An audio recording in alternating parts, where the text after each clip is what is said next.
So just come onto your back, knees bent or straight, and just take a moment to kind of settle in. So maybe you wave your knees left to right. Maybe with the head remaining on the mat, you could take your chin really slowly left to right to kind of work it out in the neck.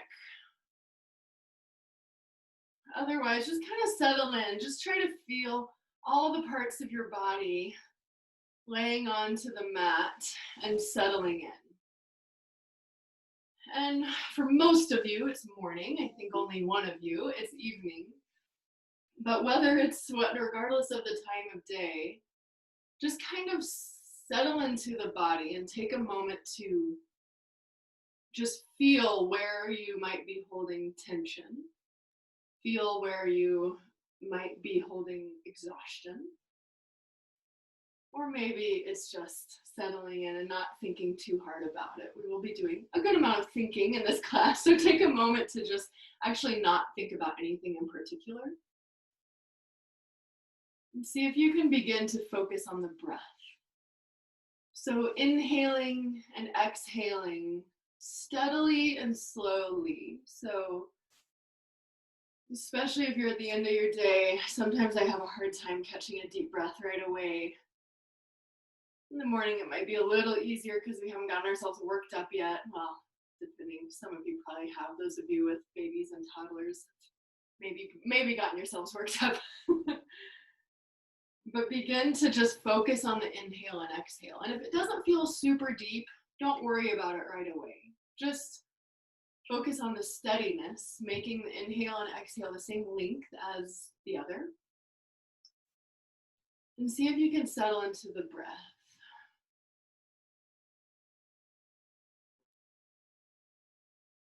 Now, as you continue to just breathe on your own, again, laying in any comfortable position on your back, feel free to change it. Also, I'm a big fan of, like, in yoga, we do a lot of like moments of stillness, but if that stillness is aggravating you, whether in your body or spirit, just move. Pick up your legs, take any movement. It's easier to do in a virtual class than sometimes in the yoga room itself. But even then, always do what you need to do for your body and for your mind. And as you continue to settle in and breathe, I'm just going to share just a minute about why I wanted to do this class. It was actually last weekend, I think, was when the US hit 200,000 COVID-related deaths. And anytime there's been a milestone like that with COVID, but also, like, as you all know, in the past 6 months, just all of the variety, the unfortunately wide variety of trauma and tragedy and chaos and grief. And there's been a lot of non-COVID things, you know, other like political things, Black Lives Matter things, and then just other deaths that just seem so tragic that were not related to anything and just seemed like, how can this still be happening?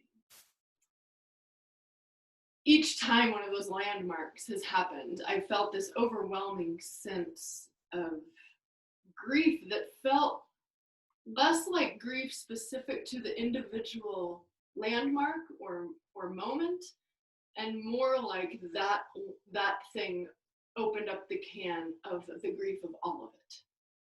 And when it went from nothing, I'm going about my day, going about my life, and I'm enjoying working from home, and this is all kind of, you know, like, I feel so freed up to just do whatever I want, not have the obligations of society, and then boom, like crashing with grief, and then working very quickly to brush it under the rug and not having the capacity to deal with it.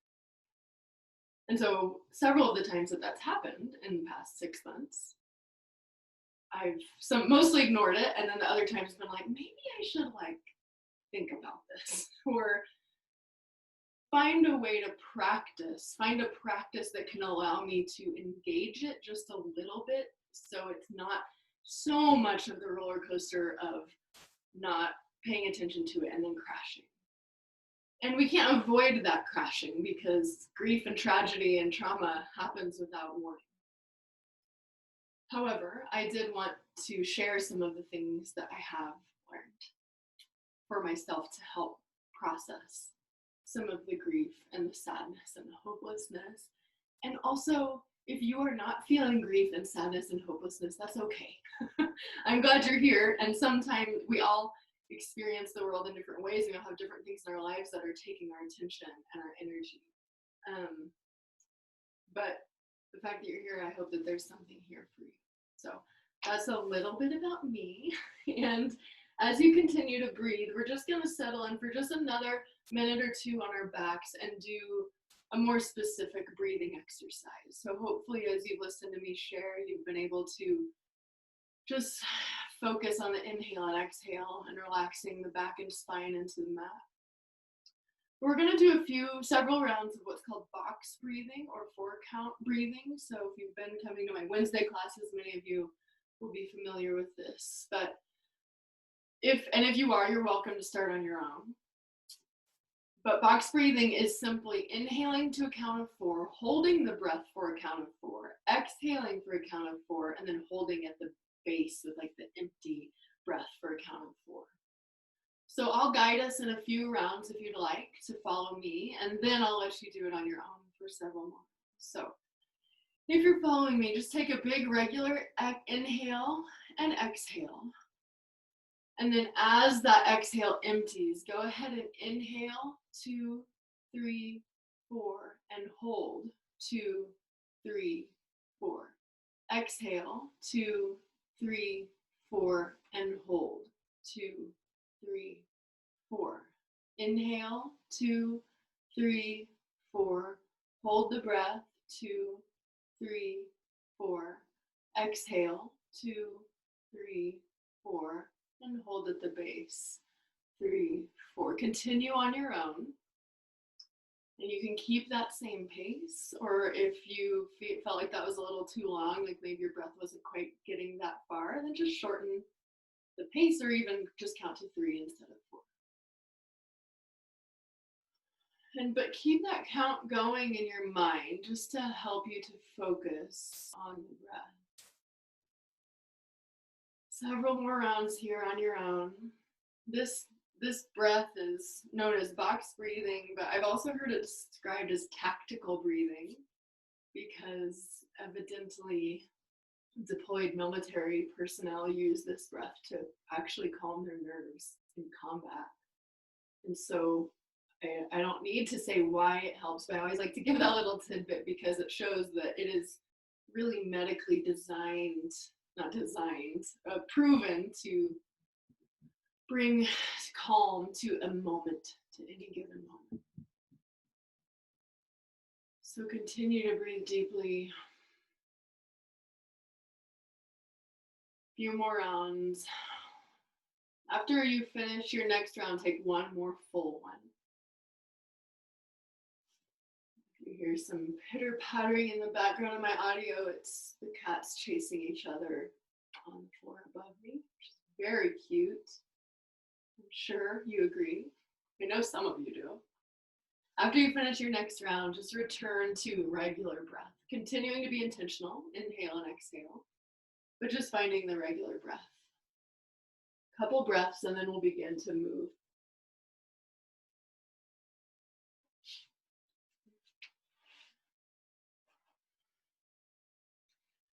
So go ahead and bring your knees into your chest. Wrap your arms around them and just take a few rocking motions left to right.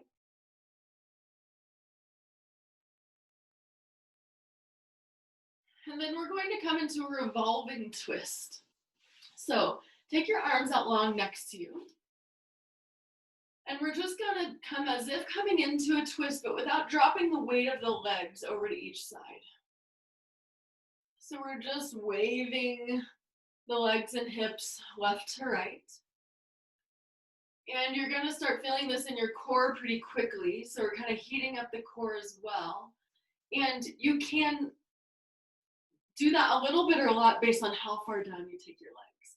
So for a lot of core work, you can take your legs almost to the floor, but not quite, and then come back up. If you just kind of want to take it easier today, then just kind of take it more of as a rocking motion. So you'll still get some core activation there just by holding the weight of your legs. As you continue with this movement, squeeze the insides of your legs together. So we tend to want to kind of hold them apart because that actually makes it a little easier. So squeeze the insides of the thighs together so that we're activating through the legs as well as the hips and core. A couple more rounds here. And continue to breathe. As soon as we start moving, especially anything that involves our core, it's easy to start holding the breath or let the breath get really shallow. So see if you can continue steady breathing. Good. Next time your legs come over to the right, just drop them down and leave them there. So take them all the way to the floor. If they don't reach the floor, maybe you have a yoga block. If you don't, then make sure you have a couch cushion or a dense throw pillow maybe somewhere within. Feel free to go somewhere within your reach. Feel free to go and get that if you need to. If your legs don't quite hit the floor, then put that under them so that they can hit something. And just take a couple breaths here. The left shoulder remains on the ground, so the chest is reaching toward the ceiling and the legs are coming over to the right. Nothing too deep, nothing too long here, just kind of lengthening through the side body as we start to move. Go ahead and pick up those legs, take them over to the other side. Right shoulder remains grounded, weight of the legs drops over to the left.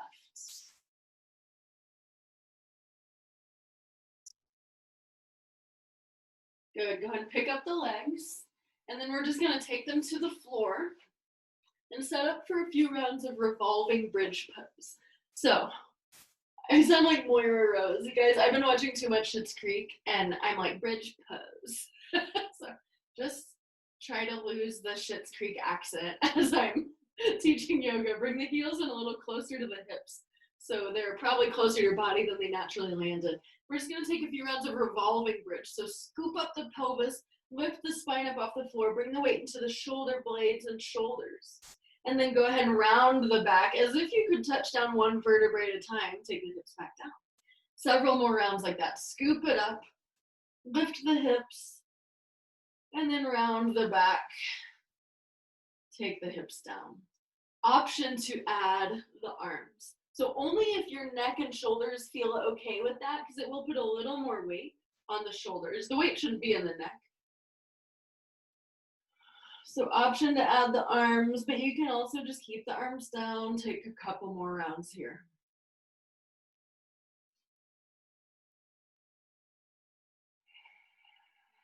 See if you can sync up the breath. Inhale, lift. Exhale, lower. But if your breath isn't quite that long, don't speed up the movement. Just take the breath as you need to. Let's do one more. And then as you come down, just keep the feet planted for a moment. Let the back settle down. That position involves a little bit of a back bend, so we just want to let the back relax for a moment. And then bringing the knees slightly toward the chest. You can take your hands wherever makes sense. Take a few rocking chair rounds here, and eventually we'll come all the way up and through to hands and knees. So as soon as you're ready, or press yourself up in any other way that you see fit, come forward to hands and knees, and we'll just begin our cat-cow movement. So hands directly under the shoulders, knees directly under the hips, so everything is nice and in line. Dropping the belly toward the floor, lifting the chest up, but not necessarily the head, and taking the spine toward the sky. And a few more rounds like this. So the head slightly lifts, but generally I'm only looking like in front of my mat a little bit. A lot of times in cow pose, we have a tendency to lift the head all the way up like this, but that's really crunching through the back of my neck. So we want to see if we can find length through the back of the neck while lifting the head. But really this movement is not about the head and neck, it's about the pelvis, the spine, originating from the lower spine, and the head and neck is just following. Again, see if you can sync up your breath here.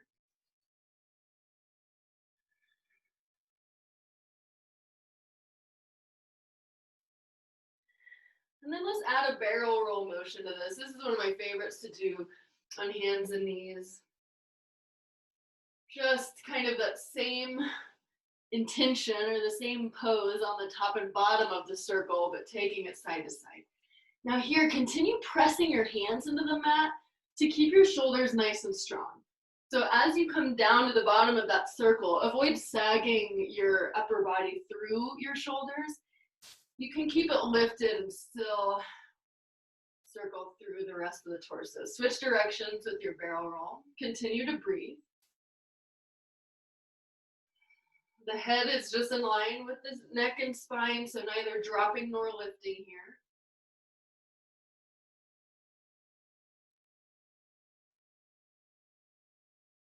Good, go ahead and come to neutral. And from here, we're going to come into our first little moment of reading and reflection, and you have a couple options for that. You can just come to a comfortable seat, or if your hips and knees are up for it, come into a child's pose. I like to take my knees really wide on the mat and big toes together and drop it back so the head can rest on the mat. You can also keep the knees together so it's more of a rounded child's pose, also with the forehead on the mat, or you can just come to a seat. So, but we're going to be here for a couple minutes. So take whichever pose feels restorative and reflective for you. And if you need to change, if you come to child's pose and your hips start screaming at you after a minute, then just change it up and come to whatever works. So as we're in this position, I'm going to read something that is kind of the beginning of how I have been trying to learn to acknowledge grief. And this reading is from the Daily Grief Meditation. It's just from a meditation app called Insight Timer. And the meditation is written by Jacob Watson. So I wanted to give credit that these words are not mine. I'm just reading the transcript from this meditation called Daily Grief by Jacob Watson. As I read this, continue to breathe, closing the eyes, settling in.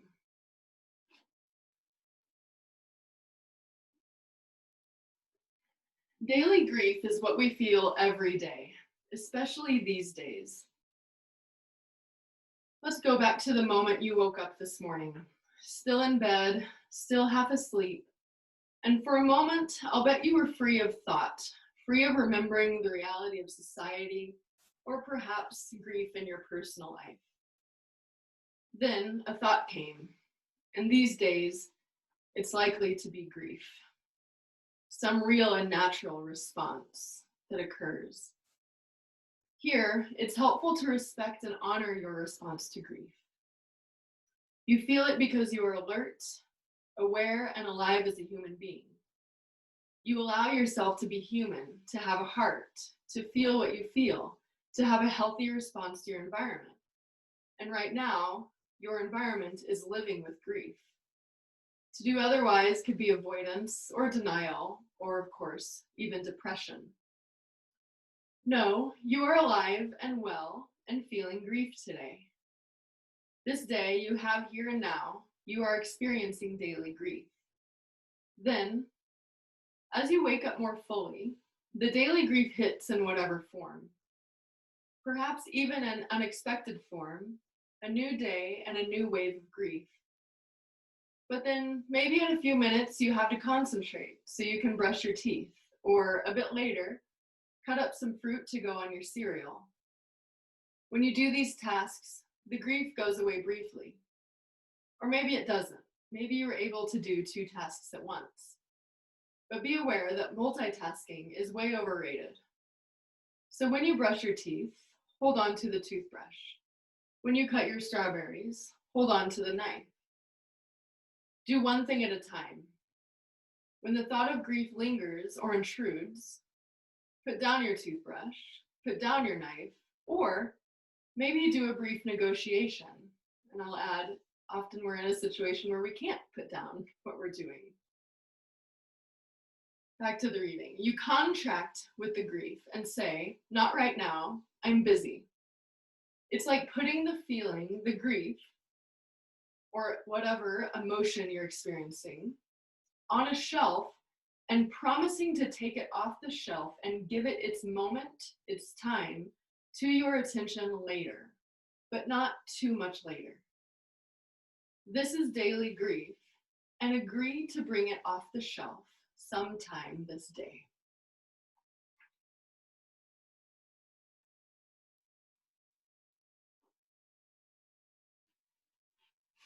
After another deep breath or two, we're going to head straight to down dog. We're going to start heating it up a little. So curling the toes under, and if you don't love down dog, just stay in child's pose or stay seated. Take some stretches, whatever works. Always do what's best for your body, and if a pose isn't for you in any given moment or practice, just skip it, replace it with anything that works. If you're in down dog, you can pedal out the legs slightly. Be intentional with it. Take it nice and slow. And then after a moment, go ahead and settle in. Down dog, more about lifting the hips and lengthening the spine. It's not about straightening the legs. So I almost always have a little or sometimes a big bend in my knees in down dog. So I can reach those hips. A little bit of a booty pop is kind of the best way to describe it. And then reaching the chest and heart toward the ground and allowing those motions to be what brings the arms and legs towards straight. And then we're going to step forward to Uttanasana, forward fold. So if you're in down dog, come up on your toes to give yourself a little room to hop, step, or shuffle forward. And if you're in any other position, just make your way to standing, dropping the torso into Uttanasana, forward fold. A few breaths here. Let the head hang so the crown of the head is dropping toward the floor, the neck is relaxed. You can take your arms and hands in either elbow if you'd like. Maybe sway left to right. Maybe gently shake the head, yes or no. And use the exhale to see if you can settle into this breath a little bit more, into this pose.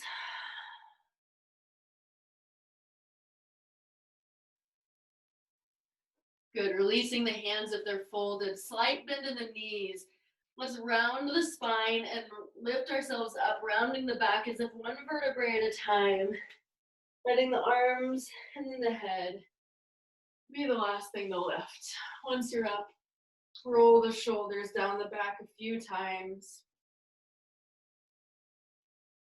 And then we're just going to come into some standing side movements. So coming so your feet can come a little wider on your mat, or depending on your flooring, just so you're facing so you can see what we're doing. We're going to come down into a little bit of a squat. So we want our toes and knees to kind of be pointing in the same direction. So we don't want our knees coming in like this. We want to keep it nice and open, but it can be a big one or a deep one. And we're just going to rock left to right here. So you can see I'm lifting my toes, but you don't have to do that. You can also just sway. Just make sure it's safe on the knee. Lifting the toes gives a little more mobility in the knee, but you don't have to take it that deep if you don't want. Just some nice rocking left to right. These next couple poses are the only times you're allowed to let your shoulders come up toward your ears. Because sometimes it just feels good to like set your weight into the arms. As long as that feels okay in your shoulders, it can feel kind of nice. Helps get a little more stretch through the legs. And then coming to stillness, we're going to drop one shoulder towards center and just twist toward opposite leg. Whichever side just came with you, doesn't matter. Stretching through the side of the back.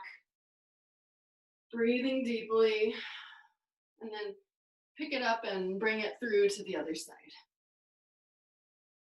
I see Poppy. There's another Poppy in the group. For those of you who know my cat Poppy, my good and one of my oldest friends, Rachel, has a dog named Poppy, and I named my cat Poppy, and I didn't even remember that she already had a pet named Poppy in the family. Coming back through center, let's just lift the arms and then drop it back down. So just a few easy rounds, nice and organic movement. You can add that little bounce like I am if that feels good. Reconnect with the breath.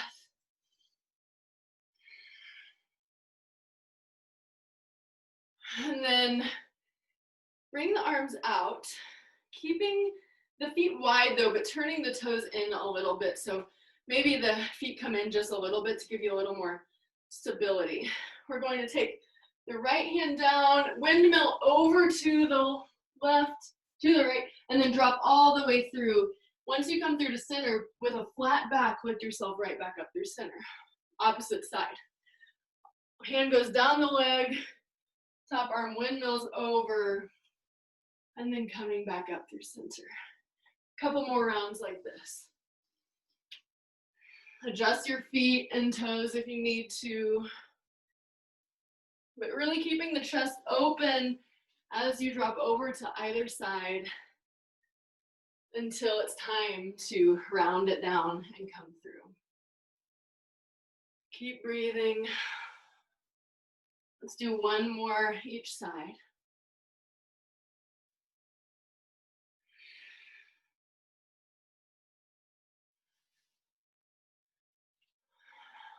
Good, come back up. Bring the feet in a little bit closer. Still not quite, we're just inching in a little bit by little.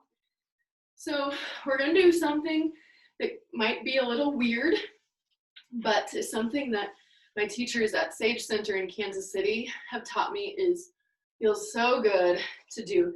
I call them cleansing puffs. I don't know if there's a yogic word for them, but you want your feet here to be wider than hip distance, but closer and then like the full squat. So you just want to have kind of like this stance where you can be as strong and steady as you can based on where the feet are. I'm going to turn this way so I don't run myself into the wall. We're going to take some big, powerful breaths and big, powerful movement. So with a little bend of the knees, we're just going to swing the arms, start swinging them.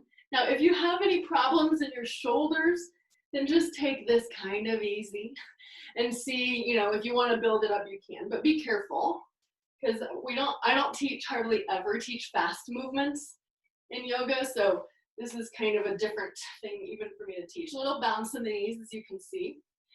And then we're going to add this really powerful breath. Inhale and then sigh it out. Now, if your back is feeling good and your hips are feeling good, then take it all the way down. Even let the head come down. Couple more. Couple more from here. I tricked you. And then come up, and then just let the arms kind of slow themselves down. Let the breath come back to steady. That is one, it takes a while to get used to, but man, if I'm feeling stressed or tight or down, and I do like just that amount of those, sometimes it's like, whoa, okay, I'm back. No guarantee, but you never know. So coming to the top of your mat, feet hip distance apart. Now we've come all the way into hip distance, which generally hip distance is, your hip bones here in the front, just kind of straight down from that. Let's take a few breaths here to just return to your steady breath. Just stand up nice and tall, nothing too technical. Roll the shoulders down the back as always.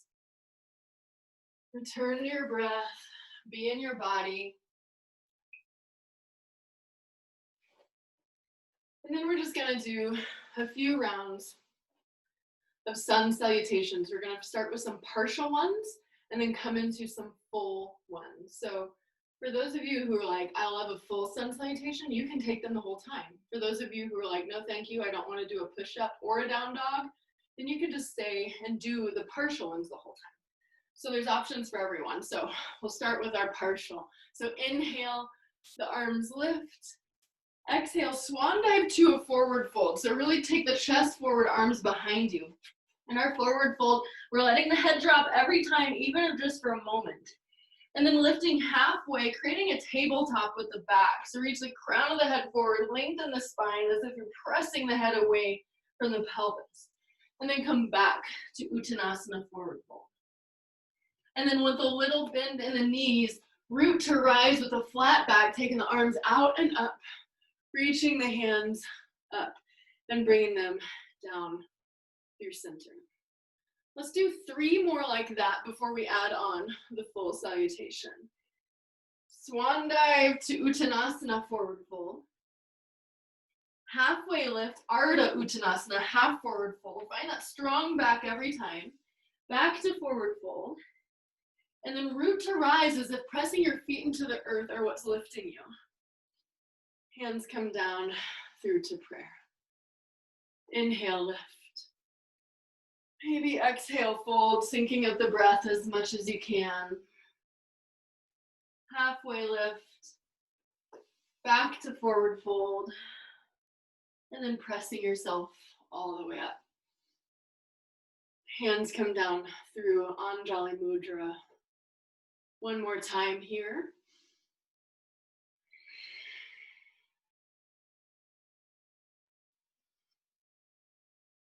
And then coming back through our forward fold, reaching all the way back up. Hands come through to center.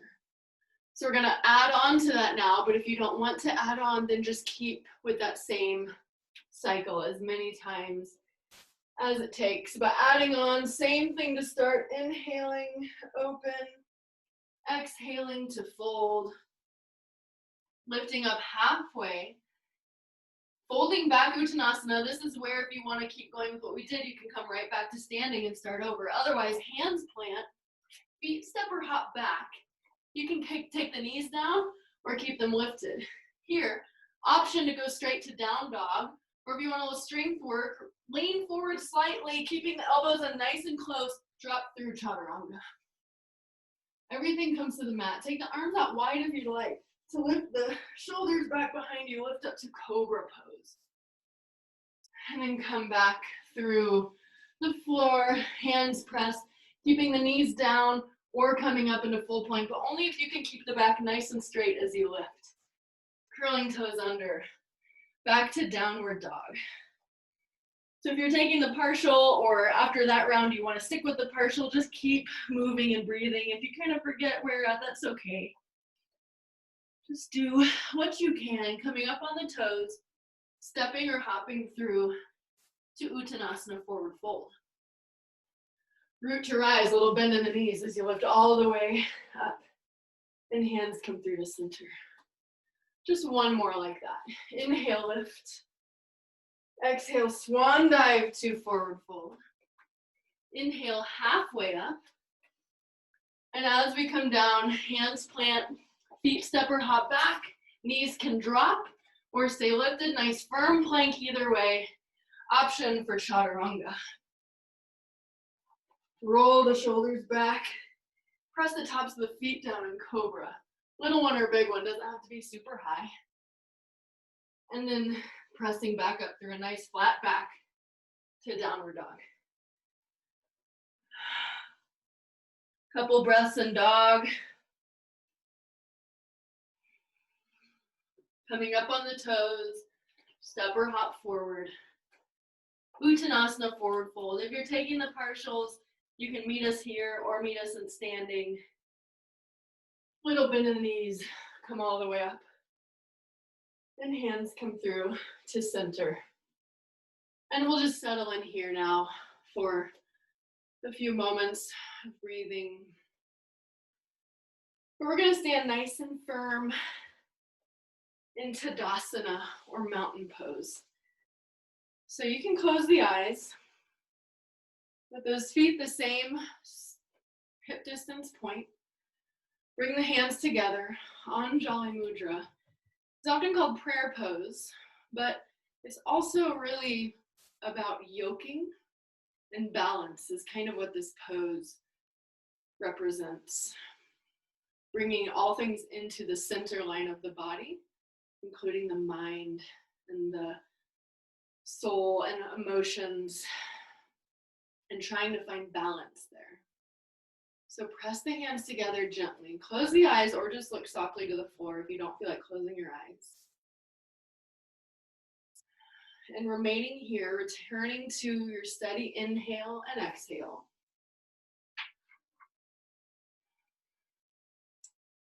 I'm going to do another brief reading that this one is kind of a mixture of Jacob Watson's words and mine, kind of mixed all together. So close the eyes, return to the steady breath, continuing to be active in the body. We also experience grief in our body.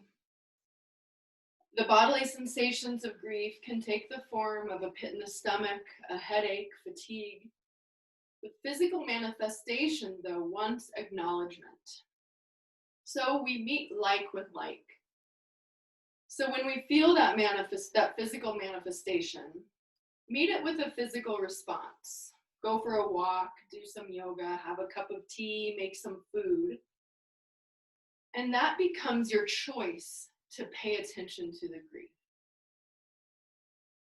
It's your life and you're in control. Not to say that the sudden unexpected grief or breakdown isn't a fine and necessary choice and is a way to move the grief, but other times we like to have a choice. So where do you tend to feel grief the most? Take a moment to think on this. In your head, your heart, your gut, shortness of breathing, loss of appetite, loss of sleep. For me personally, I have that gut feeling and then I don't take deep breaths. And then if I try to take a deep breath, it makes me want to cry. So I just don't breathe for like weeks on end. How can you acknowledge that physical grief? So in this moment of stillness, I want to encourage you to think of one thing that feels accessible to you to have as your go-to.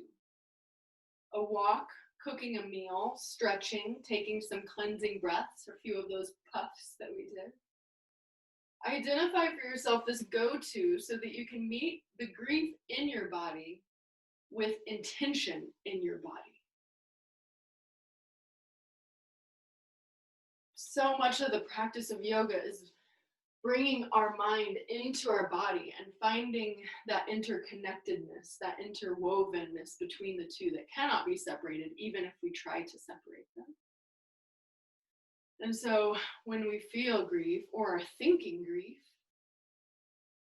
find a way to make the choice of acknowledging grief by doing something in your body. So making the choice to acknowledge grief doesn't have to mean sitting down and thinking really hard about sad things and trying to get yourself to cry or feel something. It can just be, I'm going to dedicate, like in yoga, we often set an intention for our practice to dedicate this time to someone or something or some intention. You can say, I'm going to cook this meal, and as I do so, I'm going to dedicate this pragmatic action with my hands and my senses to acknowledging this grief. So as you thought about maybe something that would be a good go-to for you, to bring yourself into the body, connect with the grief in your body by using your body, then we'll continue to flow to kind of set that, to kind of concrete that intention. So after your next exhale, if you're not already standing at the top of your mat, feet hip distance apart, then go ahead and make your way there.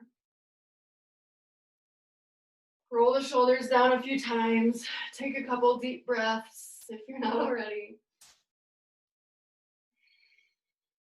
And then starting just like we did, inhale, lift the arms up. You can swan dive or bring the hands through center to come forward to forward fold, whatever feels nice for you. Inhale halfway to lift. And then exhale, as we come down, both feet are going to step back. We're going to go straight to down dog. However, if you would like to flow through a chaturanga push-up, you're welcome to toss that in here because we'll take a few breaths in down dog so you have time to add in that little extra strengthening flow. And then we're going to lift the left leg slightly, reaching the heel up more than the toes. And then bring that leg all the way through, setting up for warrior two. So left foot comes toward the left hand. Right heel spins and drops down, windmill, the right arm open. Settling in to a few breaths here, warrior two. Strong, active arms. Even the fingers are activated, hands are nice and open, fingers are spreading. Take your deepest lunge here. So it can be here, it can be here. Doesn't matter. Just take whatever works for you and what your body is calling you for today. Then we're gonna windmill that right arm back forward, and we're gonna walk our lunge over to the opposite side. So take your toes with you, lunge into the right leg, skandasana. And then keeping the torso nice and low, walk yourself back toward your left leg. And then you can take the knee down if you'd like, or you can just scoot that left foot back toward plank, and then back toward downward dog. Same thing here. If you want to throw in a chaturanga in between all of these, you're welcome and encouraged to do that if that feels good. Listen to your body and maybe consider just taking it gentle. Right leg lifts. Right leg comes through toward the right thumb. Headed to warrior two on the other side. Windmill the left arm open. And settle in a few breaths. Finding again that deepest lunge for you, which does not mean the deepest lunge in the world. It's just where you want to be. Arms are active and strong. Belly is pulling in, so we're not back bending or booty popping, which you got a good angle on it now. Bring that all into the center. And then same thing, taking the left arm down toward the front, and then skandasana, walking over our lunge to the opposite side. And then bringing it back through. Taking the right knee or foot back. You can take a child's pose here. You can take a downward dog, or you can flow through chaturanga. One more full round, just like that. Remember being in your body, using these movements and this breath to move some of that grief through. Right leg lifts, comes through. Left leg lifts, comes through to the left thumb. Warrior two. Just one breath here this time, one deep breath. And then on the exhale, take the right arm back up over, walk it through skandasana, lunging toward the right leg, moving the toes and heels as you need to. And then staying low, coming back through to the top of the mat. Option to drop that left knee and just come back to hands and knees. Child's pose, down dog, or chaturanga are your options.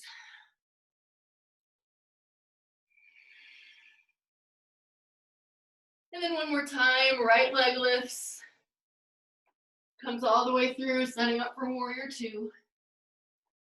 Take yourself windmilling up, settling in, just one breath once you've settled. And then left arm windmills forward, walk it through skandasana. Whoops, I tipped over. And then coming back through to the top of your mat. Same thing, same options. Chaturanga, down dog, child's pose. Take a few breaths, reconnect with the breath.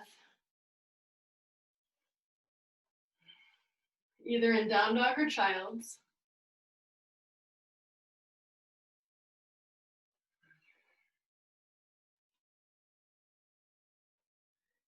And then we're just going to bring, for me, I'm going to bring my left foot forward so I can come into a wide leg forward fold facing you. So just bring whichever foot forward makes sense direction-wise so that you can come on to your mat in a wide leg forward fold, spinning around and then dropping the arms, the head. Actually, I'm gonna go this way toward the floor. So a few breaths here, just really trying to use the exhale to release yourself toward the ground. Neck is relaxed, crown of the head is dropping. Arms can be on the floor, on the legs, or if they don't comfortably reach either, then your yoga block if you have one, or your couch cushion. You can bring the hands there. Come into some deep breathing.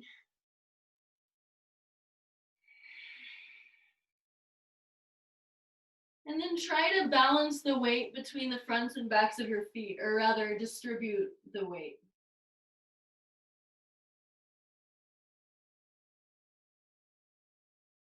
So you're neither leaning into the heels nor the toes. A couple more breaths.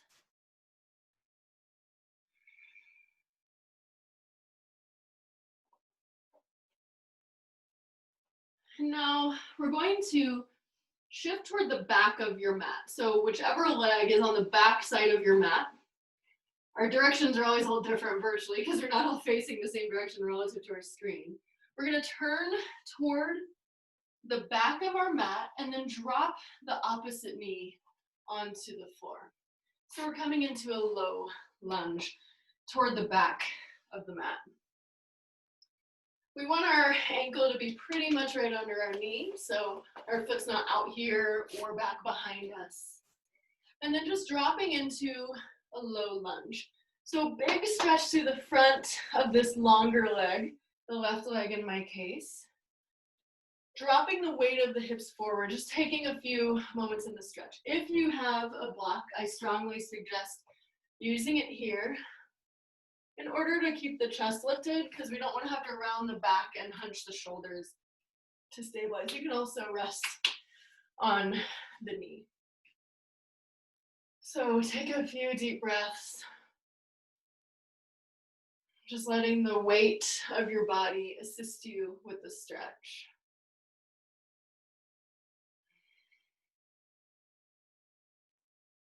And then we're going to straighten the right leg, coming back to a half split. So bring the toes back with you, bring the block with you if you're using it. And then just do a little check. You might have your hips coming back more toward your heel, but we want to kind of stack the weight of our body right over the left knee. Feel free to pad your knee as well. So you may need to adjust your feet so you're not taking the weight too far back. Flex the right toes. Without flexing the right toes back toward us, this stretch is basically just sitting on our knee for no reason. So really flex the toes back. Feel that big stretch through the back of the right leg. Still lifting through the heart. So if you feel like you're crunching toward the floor, find a way to lift yourself up if you don't have a block. And now we're just going to rock between the two. So just a nice and easy, take it as slowly as you'd like, but not really much faster than what I'm doing. And just find that movement. When we talk about moving the grief through, so yoga is so good for that because you can find this flow, but if you're a runner, if you're a biker, if you're a walker, like any kind of movement, steady movement can help us like come into the body and work out the heart and the mind a little bit.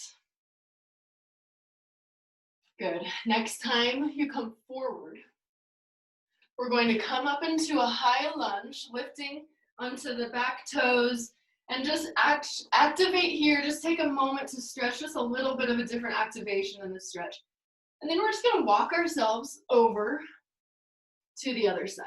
So come through your wide leg forward fold. Bring your block with you if you're using it. And then just take that same low lunge toward the top of your mat, whatever side that is, and it may not matter, so wherever you are. And then just same thing here, several breaths in the low lunge. Ankles right under the knee. Give yourself a little lift if you can. Let the weight of the hips drop forward.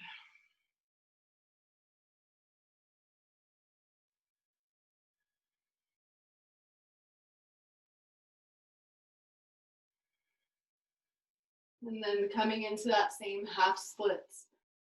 Rocking onto the heel. The toes are actively flexing. Adjust if you need to so the weight is right over that knee. Keep that foot flexing back toward you. If you don't feel a stretch through the back of the left leg, you're either not flexing the foot or you're very released through the back of your leg, which is excellent. But keep that activation for a couple more breaths.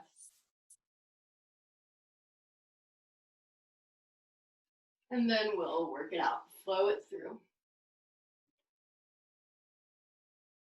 You guys would not believe, maybe believe, the amount of cat hair that's on my yoga mat right now. The great benefit of virtual yoga is that there's not enough resolution to see those kinds of details. And yet I managed to point them out so that you know. Couple more rounds here. I'm sorry that I haven't more cat appearances. I've had a few floaters over here, but nobody coming onto the camera. But they're with us, as are your pets and children and families who are in the house. Go ahead and come forward. We're going to just come straight into child's pose. So take that front knee back so that we're now taking the legs, the knees out wide, everyone coming to child's pose, big toes together, dropping it down and back. Head comes to the mat. If the forehead doesn't comfortably reach the floor, grab your blocker pillow, or if you don't have something handy, just use your fists.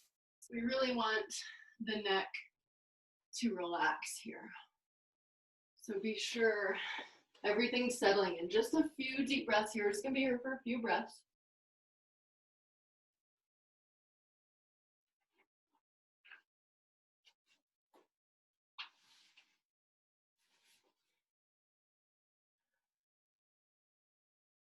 And then we'll come up onto hands and knees. Just shake out the spine left to right, or take any other movement, maybe a few cat cows to just kind of work it out. And then let's take the feet off to the side, come to our seat, and we're gonna go ahead and come straight onto our back. So we'll be on our back for the remainder of the practice. So if you have anything that you like to have for your Shavasana on hand, a blanket or eye pillow or a sweater or something, then be sure it's within arm's reach so you don't have to get back up and get it. From here, sitting up nice and tall, the feet planted, just take the arms out in front of you and just slowly round yourself, making your way onto your back, nice and slow, nice and easy.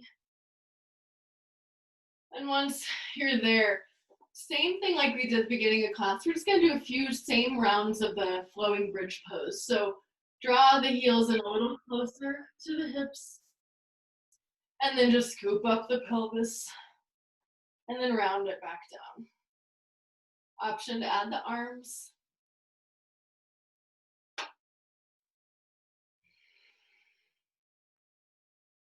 This is a good time to reconnect with practicing moving the breath with the body. Inhale to lift and exhale to lower. A couple more times.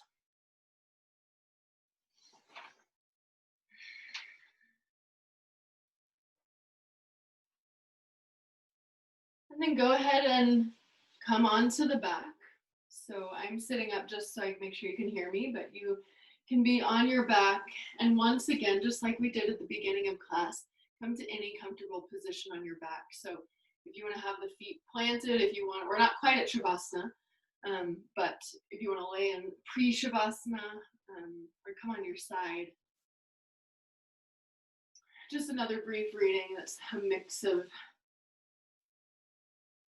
of my thoughts and with the gentleman who wrote the meditation.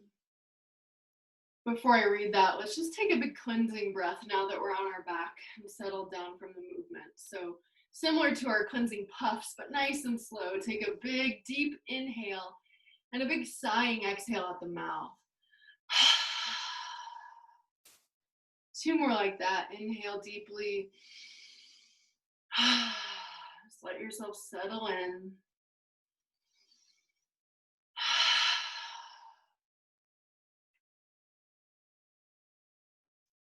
Now we take a moment to focus on the expression of our grief. So take the grief off the shelf with intention and find a way for acknowledgement, prayer. This can be whatever form that means. This may be simply talking aloud to yourself. I do that a lot. Or speaking to those who you're grieving, which always feels a little strange, but is truly soothing, even if you don't know them, or even if it's a collective, like in the case of the pandemic. Grief is our tool to share compassion. Grief is our tool to share compassion. Choose how and when, as a side note, choose how and when you're experiencing grief by choosing the input. Remember to limit your intake of phone time and news and other things, to not fatigue yourself either with grief or simply with other content that drains your energy, preventing you from having the capacity to acknowledge the grief. Limit your intake. You've done that by showing up here. Keep showing up in whatever way that means for you, finding those bodily connections, finding those moments to intentionally take it off the shelf. Once the grief is expressed, you are free and available, even if only for a moment. The grief will return, but it comes back for a reason, to be acknowledged and expressed. That's what it wants. You can choose to do that. Give it its time, then move it through, using the body when you can, acknowledging it as you can.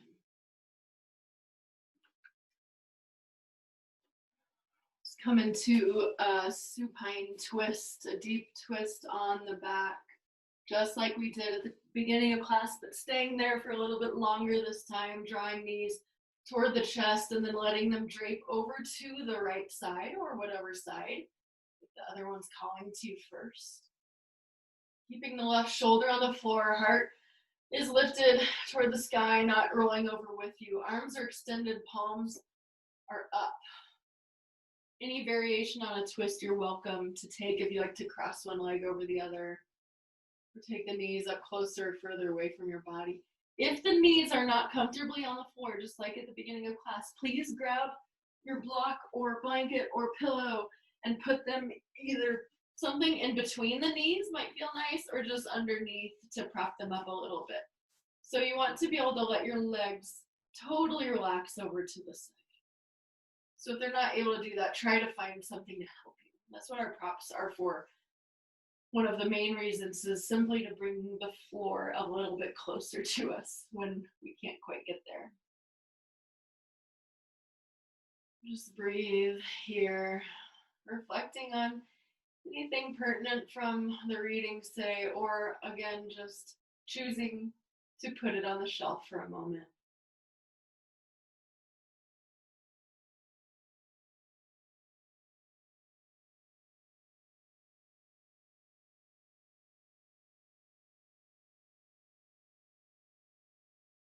And after your next exhale, pick the legs up, take any movement in the middle to balance it out, probably just rocking left to right a couple times, and then dropping into your twist on the other side, taking both legs to the left, using your props if you need to. Arms extended out from the shoulders, palms facing up. Your arms can be straight out from the shoulders, or if you have a wall or something in your way like me, and kind of that like goalpost or cactus shape is nice.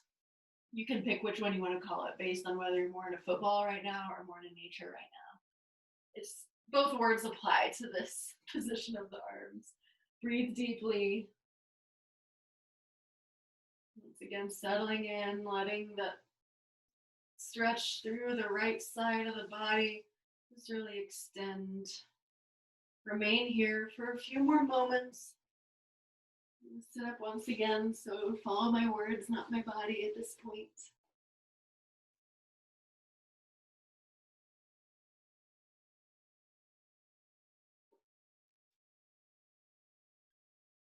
Just a few minutes more of using the breath with real deep intention before we'll eventually let it go and let the body breathe for us.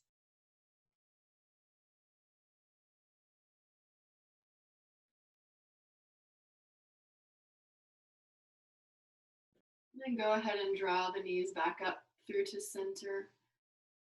We're headed towards Shavasana now, so take any final little movements. If there's another pose that was just calling to you or another stretch, but stay on your back. So if you need to stretch out the legs, a little butterfly pose, a little happy baby, maybe a few of those revolving twists. But as soon as you're ready, go ahead and come fully into your Shavasana, which as always, doesn't have to be laying flat on your back. If you actually would rather come up to a comfortable seat, then that's welcome. You can keep the knees bent, feet flat on the floor. But finding a fully relaxing, restorative state. Palms face up on the floor next to you. Without lifting the head, gently tuck your chin toward your chest. Find that length through the back of the neck and then relax and release. Maybe open the mouth to release through the jaw. Maybe squint the eyes in order to release through the brow. We hold a weirdly large amount of tension in our face. Our brow and our jaw can take us out if we don't have attention to that. Anywhere else in your body that you're able to relax and release. And before we completely release our thought and our intention, just 1 minute of now a full acknowledgement of the grief by remembering and recalling to your heart the people you want to honor.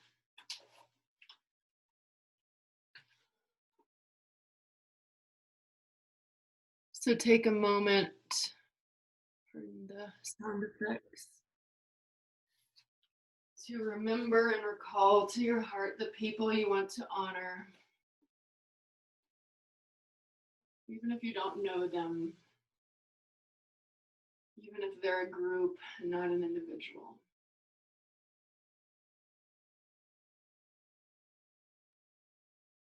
Just giving these last few moments of breath and healing energy in that direction.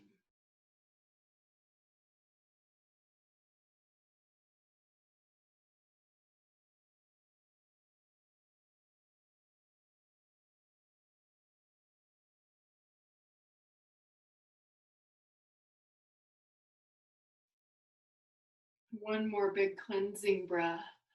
Inhaling deeply, exhaling a big sigh. And now letting yourself fall into maybe a sleepy state of shavasana without intention, letting the mind release any of those thoughts. So of course, I'm not actually much of a meditator. I'm certainly can't last more than a couple minutes if I try. So don't feel that you need to empty your mind. But in the same way we talked about taking the grief on and off the shelf, as distractions come to mind, whether they're related to this practice of grief or whether they're just what you're doing in 5 minutes from now, or what you have in your day or what happened yesterday, as those thoughts come, just acknowledge them and then say, I'm going to put you on the shelf and I'll be with you momentarily. So don't defend them or fight them. And we'll take just a couple more minutes of stillness in our final shavasana, letting your body breathe for itself, letting yourself sink into the ground.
You can remain in Shavasana as long as you like, thanks to our virtual setting.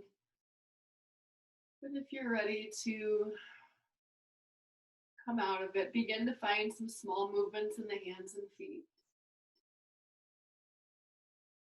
Eventually taking the hands up overhead toward the floor behind you and just taking a big full body yawn for both sides.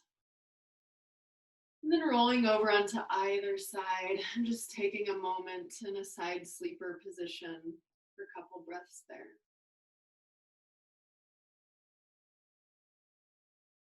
Slowly press yourself up to a comfortable seat if you would like. And as we wrap up, just a final encouragement to consider finding a brief moment. It can just be a minute each day in this time or any time. We know that our sources of grief come from a wide variety of topics. It's not just this past 6 months. So consider a brief moment every day to acknowledge grief, perhaps at the beginning and end of your day. Daily grief is here with us. We can choose to acknowledge it and express it, and choose to live a while without it. Cleansing breaths always helps. So let's take one more together. Inhale, lift the arms.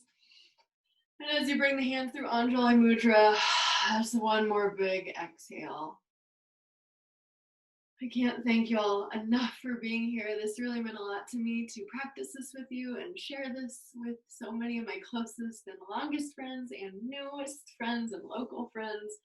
In fact, the variety of you who chose to come just really is warming my heart and means a lot to me. So thank you so much. The light in me honors the light in you from afar. Namaste.